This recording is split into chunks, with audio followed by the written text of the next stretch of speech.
Hi, I'm Steve Irwin. This is Prescott Gallery of Homes. Today we have Rob Witt, one of our real estate agents in Camp Verde. Hi, Rob. Hi, Steve. Hey, so tell us a little bit about Rob Witt and where are you from and what made you relocate to Arizona and get into real estate and Camp Verde specifically? Well, that's a lot of questions in a row, but they rolled off really well. So I was born in New Haven, Connecticut, and moved. My dad was in the military, and we moved a lot. I did not know you were military brat. Yeah. Wow, that's good. So we ended up in Northern California, where it's just where I grew up. Went to school in Southern California and stayed there. Started my career as a commercial real estate agent and was working in the Los Angeles area, buying office buildings and buying shopping centers. And then I relocated to Arizona in 1987 and love it here. Been here ever since. So you've been in real estate 30 years? 34. 34. Wow, that's a long career. Yeah, So it is. very good. Seen a lot. What made you get into real estate initially? What piqued your interest? Actually, the money. My degree was in accounting, and I thought I was going to go to work for a Big 8 accounting firm, and a lot of my friends that I graduated with did. But when we graduated, I got an offer to work for a real estate syndication firm in Southern California, and I was making a lot more money than my friends that were dredging it out in public accounting, although a lot of them, kind of recovered from that after years. So that was kind of an arbitrary decision early on in my career, but I loved it and stuck with it. So. And bean counting's not for everyone. No, it's not. You can make a lot of errors. So every real estate agent's different, and with your expertise and experience and success, I know you're highly successful. What makes you a little bit different than some of the other agents in the community? Well, I specialize in different things than a lot of agents. Although I love all the realtors, I think are independent, and we all bring a lot of things to the table. My specifics and my background in commercial real estate and in investing helps a lot of my clients. I took a portfolio of investors and that was worth about $8 million in 2008, and we had a really good run and turned it into about $14 million between 2008 and 2016. And so that was just kind of an application of some of my skills. So they almost doubled, almost $1 million a year. Yeah, that's great. Well. Yeah, there was a lot of value between 8 and 13 that you could buy. Just you just bought value, and we were buying things so far below market that the replacement cost was significantly above what we were paying for it. So tell us a little bit about growing that value, $8 million. So in today's market, the REOs are pretty much dried up a little bit, some of the undervalued stuff. Yeah. Where do you see the real estate investment? What projects would you recommend? Well, there's always trends. We can always find value. You just have to be really selective. We didn't have to be selective in 2008. We were buying things at 30, 40 cents on the dollar, and there was a lot of that was being offered. Today, just looking at trends, we have significant appreciation in the Verde Valley, near Sedona, which is where I work. There is a really significant shortage of supply. One of my clients is building a apartment complex, 182 units. It's a HUD 207 program, and HUD required us to do a market study and market analysis, and HUD believes that the Verde Valley is 1,800 units under supply. So our break even on the number of people that want to live there is about 1,800 more units. And so because of that, there's significant pressure on price, and that makes it a little bit easier to make money in this market. Different markets are different though. When we change and we're looking at a different place on the supply and demand curve, if there's an oversupply, then all of a sudden income becomes really important. Right. And so when we have income producing property, it's worth a significant amount more if it's producing income than it is if it's vacant. And so at different times in what's happening, you just have to look at the market and determine what's the best thing to buy. And in that market area, the Camp Verde, the Verde Valley in general, you have land. available land to grow. Yeah. There's not a lot though. Uh-huh. The Verde Valley is really an island surrounded by National Forest Service, and because of that, the supply really is limited, and But desirable too, though, because of that. Beautiful climate. Yeah. So, what quick advice can you give some of the people watching our show today? I think the biggest thing that I would want people to consider would be that professionals really do help. Realtors really do make a significant contribution. I've been in business for 34 years, and I seem to have made almost every mistake that you can make just by going through it. Yes. And what that means for my clients is I've already been through it, Right. and I've already done it. I'm one of the only people I know that bought half a house. I bought a house at an auction and found out later on that the lender actually only had loaned, and the legal description was only on half the house because it was 2 parcels. And so obviously I had to clear that title up, and it's an interesting story in and of itself, but I don't know a lot of people that have bought half a house. There you go. So but I think experience makes a difference, and quality realtors can really help them hopefully get a greater return and do better for their portfolio. So, Rob, I know you manage quite a bit of a real estate portfolio. Yeah. Tell me a little bit about that. Well, when I was working in Southern California, I worked for a syndicator, and we consolidated money and bought large projects. And I've kind of taken that with me. And so I actually manage 5 different funds, and they can be individual funds or group funds. One of them is for one individual that had a pretty big self-directed IRA that they wanted to invest. And that's really an amazing opportunity for people that don't know about investing either your 401k or your self-directed IRA in real estate, or you can do it in leasing funds. There's all kinds of different things, but I've had a neat opportunity to kind of explore that and develop that a little bit.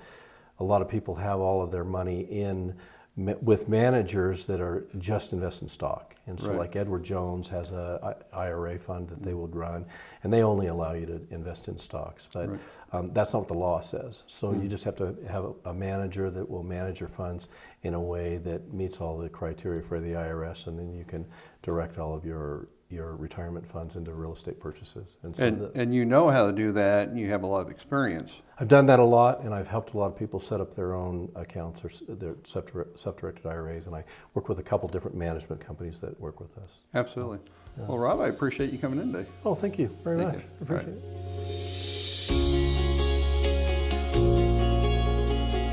Hi, today we're here with Jeannie Warren from our Sedona sales office. Welcome. Thank you. And so, Jeannie, tell us a little bit about yourself. You're in Sedona, Yes. so we know that much. Tell us the rest of the story. Okay, well, I came to Sedona in 1990, and I thought I'd make my home there for a few years, and Sedona welcomed me, and over the years it became more and more a home, a place to really grow and to become more of who I am.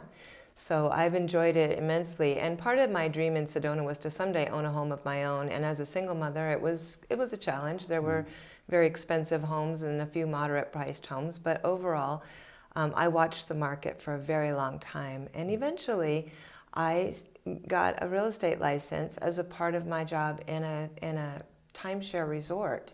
And so I found that I really loved all of the paperwork, the contracts, the negotiations. And the ironic part is that most of my career has been in customer service, social services, things like that. My college studies were all psychology and humanities. So I've developed a great skill at negotiation, at understanding where people are coming from, having a more compassionate nature. I find that when I work with clients now, it's really easy for me to push things through that sometimes we would get stuck on, and do it in a way that everybody feels happy in the end. And so it's been a really interesting journey for me. Yeah, and so you've been in real estate for a while, and you like working with people. And Very so much, yeah. what are some of the things that are unique about you and how you work in real estate? I think I have a pretty good balance between beauty and brains in terms of what I'm attracted to. Okay. So I like a home that's going to be a good investment. In fact, when I sold my own home, I made more than twice what I paid for it. Wow. And this was not during the bubble. This was well after the bubble. So I know that with good bones, any property can really appreciate in this area. And Sedona is not just a place to come and live and to make money or to buy and sell homes. Sedona is a place that invites people to explore and grow themselves. And that becomes highly attractive and highly addictive. People want to stay. But we do find that people want to leave after a few years. Sometimes their parents are aging or their children are growing and having their own families. And they need to know that when they sell those homes, they're going to get what they put into them back out. And I always look for that in a home.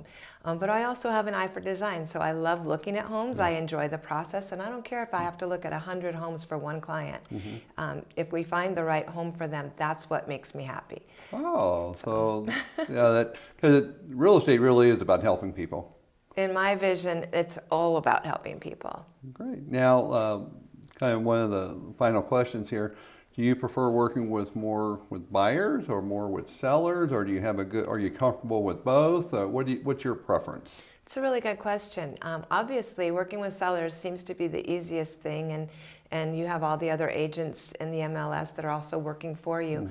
But I really find that my skill lies in working with buyers. It's a highly emotional decision when you spend that much money and it's going to be your home or your investment property. And I really know that my ability to tune into people's needs and desires, even the ones they're not talking about, helps me to help them. And also, again, when it comes time to negotiate those needs and those desires and working out differences with the seller's position, that is a place where I have a better skill. So buyers are my Buyers babies. are your thing. They're and evidently you're good at it, so that's really good. If I had a buyer maybe relocating from out of the state that doesn't know Sedona, maybe looking to retire, how much leadway time would you think they would need to learn about the market and learn about the things that the area offers? Is that something they can do in a week or a couple of months?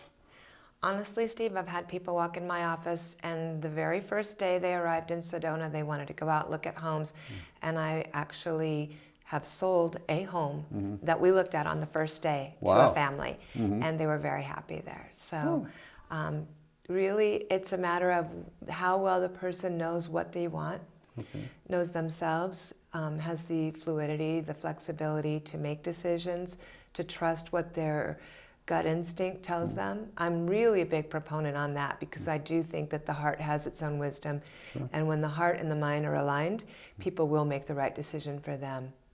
Well, excellent. Well, hey, thanks for coming on the show. My pleasure.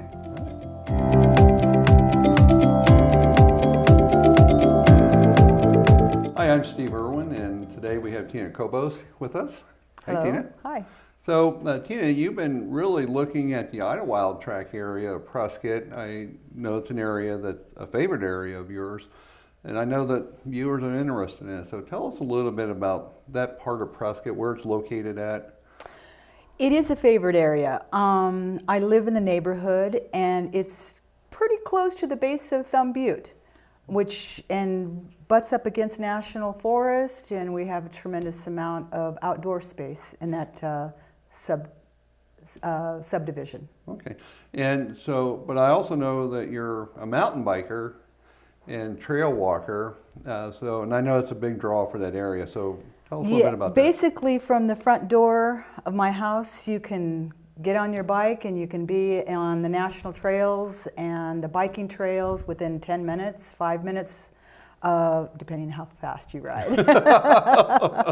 For me, it might take a couple of minutes. Yeah, it's just a wonderful, if you're into the outdoors, it's just a perfect area for it. Great. And so some of the style of homes over there are very, I don't want to say eclectic, but they're very nice. Well, I think eclectic is a good description because you have, for for example, you have small homes in the area, maybe 1,000 square feet, and then you have large homes. So you have a good mix. It's not a cookie cutter style subdivision. It's not an official subdivision. It Right. grew naturally. It's very nice. So it's more of a neighborhood. Yes, very much so. As a matter of fact, we all know each other. Yeah. You know, it's really a lot of fun, and there's a lot of artists in the neighborhood, and there's some writers in the neighborhood. So yeah, it's very, we're tied in together. So I know the elevation at the courthouse is like 5,300 feet, and that subdivision's a little bit higher. It seems is. I'd like. probably give it another 400 to 500. And so you're probably getting snow where maybe downtown Prescott wouldn't get snow in the winter. Maybe a little bit more, but Okay. that's hard to gauge because we're only 10 minutes from downtown. Oh, that's right. You know, and that's a bike ride. Yeah, that's a bike ride, or a nice walk. Or a nice walk, exactly. And so, but you have all the city amenities. Yeah, but you feel like you're away from it all in Yeah. that neighborhood. And so just on the other side of that neighborhood, that's not the incorporated part of Prescott, that's probably county. It is. As a matter of fact, I'm glad you brought that up. We are one house away from the city limits.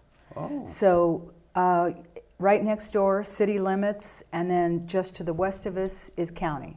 okay. Yeah, And the forest. and the forest, yes. Okay, yeah. Yeah. So, So it's really neat in that respect. You got the best of two worlds. uh-huh. And there's some designer homes. Do you know any of the architects that designed some of those? Yes, Ron Rustling has probably designed, I think, about 4 homes at least in that area. One of them is on Ponderosa Lane. It's a beautiful large rock house, 3,400 square foot, with a guest house and unbelievable views. From the kitchen sink, you see San Francisco peaks, and from the living room, you see Granite Mountain, Thumb Butte, you see it all. Yeah. So, no HOAs, No HOAs. no privacy walls, That's right. a lot of natural landscaping in the area. Very much so, yep. And so, what about animals? I know you get deer up there a lot? Yes, as a matter of fact, I was showing the Ponderosa Lane house just the other day, and coyote went by, and I've seen bobcat in the Wow. yard. Yes, Okay. it's wild. It's the wild, wild west, you know, With beautiful homes. with beautiful homes. Well, Yep. excellent. Well, thank you, Tina. I enjoyed that. Thank you, Steve. All right.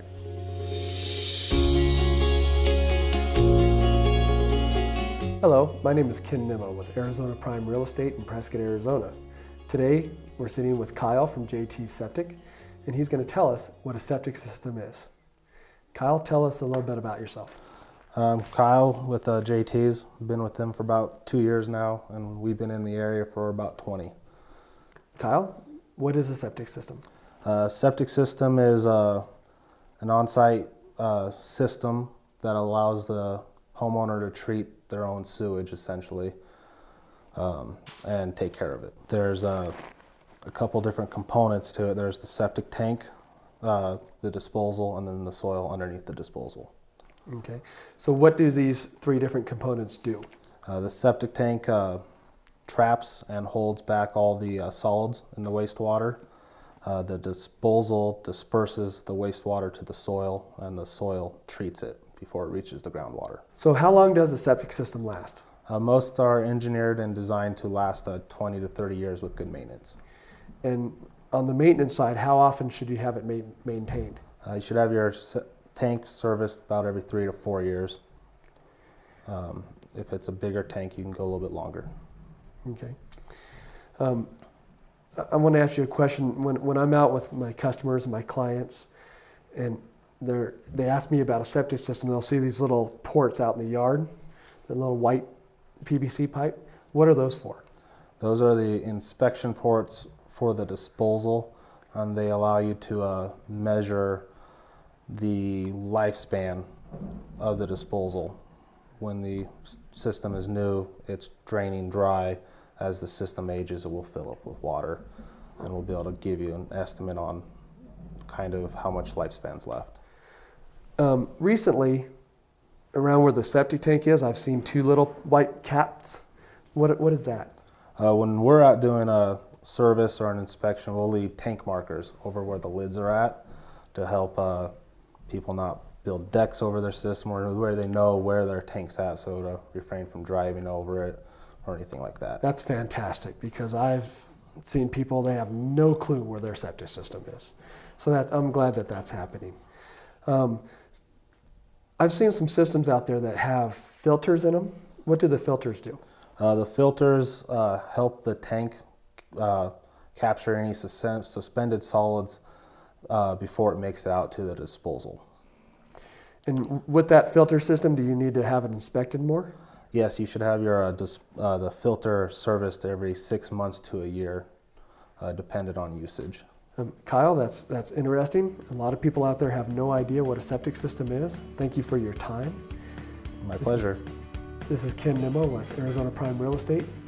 Thank you. So in this segment, we asked Simon to come in and answer a few questions. We're getting quite a few buyers relocating to the Prescott area. I know that you do a lot of listings, but also you work with a lot of buyers. I do. And so, for instance, if a buyer, say a client or a past client, refers you to a family member that might want to relocate to the Prescott area, say from California, which I seem like we got a lot of Californian people. We do. What are some of the initial things that you want to inform that buyer about in the process that you start using when you start working with a buyer? Okay, well, first, obviously, we initiate a conversation and kind of get a feel for why you come to Prescott. Mm-hmm. Most people are, just say it's a fantastic place, which it is, and the climate's great. What a lot of people don't know is that there's varying areas in Prescott. I mean, you can get flatlands, mm-hmm. You can get mountainsides, you can be by near a lake, you can mm-hmm. be up in the pines, you can be living off the grid. Mm-hmm. So I really kind of delve into why you coming here, mm-hmm. and what do you expect? What do you want? Mm-hmm.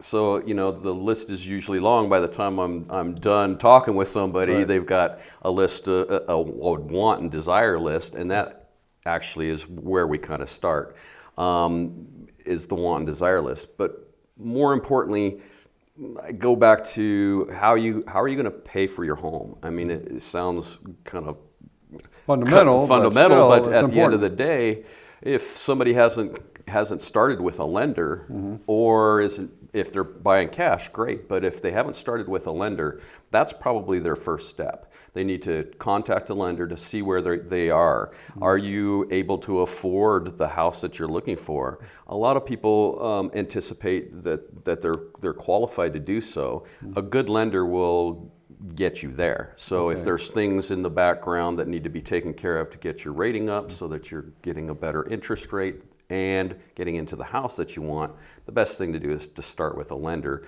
to get to that point. And once we know how the house is going to be purchased, what kind of down payment they're going to put in, those are the types of things that we start with, so that we're not trying to buy outside a person's range, which is a lot of people look there anticipating that they can get the price down, right. And in a seller's market, that's not necessarily the case. Doesn't always happen that way. Doesn't always happen that way. And not everybody's overpricing their home. That's right. That's not right. everybody. Well, if it's your listing, they're not. Not exactly. Yeah. Exactly. And so, so it sounds like we're going to check their financing, get mm-hmm. them pre-qualified, right? And also figure out what their down payment is, because that's going to help you determine the type of home that's available for that client. And so now you kind of went through that.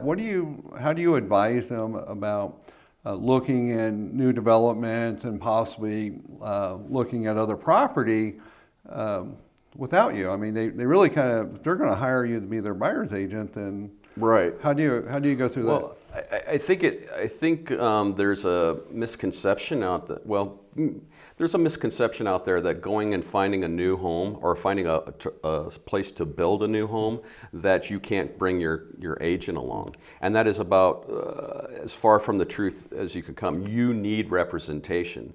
When you walk onto a developer lot, you are working with the developer unless you have representation. And the developers usually have a sign right there that says, please bring your agent. They want you to bring your agent with you. Absolutely. Because they realize that an agent knows what to do and what to expect. Absolutely. And so the contracts are there to protect both sides of that transaction, but a licensed professional will be able to tell you where the loopholes are and where the places that you can actually fall down. And sometimes there's a one-sided perspective from the selling side. You always need somebody to advocate for you. Absolutely. To negotiate. There are people think that they have to pay full price on a brand new. That's not necessarily true. That is never the case. That is never the case. Absolutely. Well, and one thing I think there's a misconception that if they go there without a real estate professional, that they'll get a lower price. And that's also misleading because they will not get a lower price. Absolutely. Real estate agents are trained to negotiate. That's what we do day in, day out, that we protect our clients. We're here, like you said, as your advocate. So kind of at the end here, when the outline some of the steps that the buyers are going to do, what would be the steps in order that you would take? So obviously contact an agent, me preferably, and then if you don't have a lender, I can help you find a lender. Once you have your lender does a pre-qual on you, and we figure out what kind of terms that you can submit when submitting a contract, then I will also be sending you listing details, so you know once we've determined what area of Prescott you would want to reside, then what you have to do is tell me when you're coming into town so that I can clear out pretty much a day or at least a half a day and show you the areas that you've been interested in, because they vary quite considerably. And so the big thing is you have representation. So when you find the right home, you have a licensed professional that's going to negotiate for you and is going to make sure from beginning to end that you're taken care of, from the purchase contract to the inspection to your close. So from beginning to end, that's what we do as agents. Well, excellent. Well, thanks, Simon. I appreciate you answering all the questions Thanks, for us. Steve. Hi, in this segment, we want to introduce Ken Nimbo as an agent here at Arizona Prime in our Prescott Real Estate Sales Office. Welcome, Ken. Thank you. So tell us a little bit about us. Our audience really kind of want to know a little bit about some of our agents and some of their background, some of their passions. What's your story? Well, I grew up in Southern California, moved to Arizona in '97, and we started a little ranch down in Dewey. And always wanted to get into real estate, had an opportunity, took it. I've been in real estate now since 1999. Wow. And my specialties are residential. I like horse property. Just because it's called horse property doesn't mean it is. Right. 5 acres going down a cliff isn't horse property. That's right. I like to sell a lot of land. Okay. I know how to look at land and know how to divide it up and get the best profit out of it. And that's what I like to do. So almost 18 years, it seems like, in real estate. That's a long career. It is. It's a lot of fun. I like the negotiation side of it. Oh, okay. I like finding people things that they've been looking for. Okay, and so ranch property. So you know quite a bit about the equestrian or the horse property, which in this area is actually quite a bit. It is. We were in horses a little bit in California, and then we moved to Arizona, and we had 109 horses at the ranch at one time. That's a lot of horses. That's a lot of work. That's when I decided to get into real estate.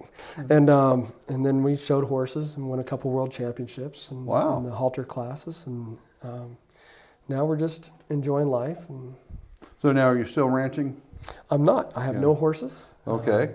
I just take every day, one day at a time. Excellent. And so, Ken, there's a lot of agents, obviously in the Prescott area. Now, what are some of the things that set you apart, let's say, from some of the average community agents that we see? I look at real estate like a lot of people look at sports.